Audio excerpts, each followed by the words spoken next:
ఒక అడవిలో విక్కీ అనే అల్లరికోతి ఉండేది. అది ఎప్పుడూ అత్యుత్సాహంతో అడవంతా చెంగు చెంగుమని గంతులు వేసేది. అన్ని విషయాలు తనకు తెలియాలని అనుకునేది. తనకు సంబంధం లేని విషయాల్లో జోక్యం చేసుకునేది. విక్కీ అల్లరి చాలా ఎక్కువైపోయింది. విక్కీ ప్రవర్తనతో విసిగిపోయిన వాళ్ళమ్మ ఇలా అంటుంది. నీ ప్రవర్తనతో ఏదో ఒక రోజు నీ ప్రాణాలకు ముప్పు తెచ్చుకుంటావు, జాగ్రత్త అని హెచ్చరించింది. తల్లి చెప్పిన మాటలను ఏమాత్రం లెక్క చేయలేదు విక్కీ.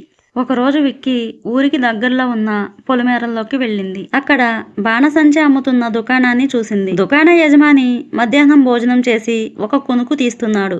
అదే అదనుగా భావించి విక్కీ నెమ్మదిగా ఒక టపాకాయ సరాన్ని తీసుకొని అడవి వైపు పరుగు తీసింది. తన స్నేహితుల దగ్గరకు చేరిన విక్కీ తన చేతిలో ఉన్న టపాకాయను చూపించింది. అమ్మో, అది బాంబు, పడై పడై అంటూ అరిచింది ఎలుగుబంటి. అయితే ఏమిటంట, దీన్ని మనం కాలుద్దామంది విక్కీ. బాబోయ్, దాన్ని అవతల పారే అంటూ పారిపోయారు తన మిత్రులు. విక్కీ వింటేనా చెట్ల నుండి రాలిన పండుటాకును పోగు చేసింది. చెకుముకి రాళ్లతో నిప్పును రాజేసి ఆకులను అంటించింది. ఆ మంటలోకి టపాసును వేసింది. ఇంకేముంది, డామ్ డామ్ అనే భీకర శబ్దం వచ్చింది. దాంతో విక్కీ గుండె గుబేల్మంది.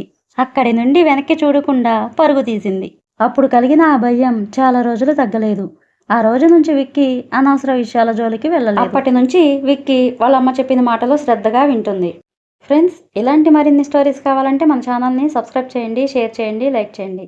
మరొక మంచి స్టోరీతో రేపు వచ్చేస్తాను. Bye friends.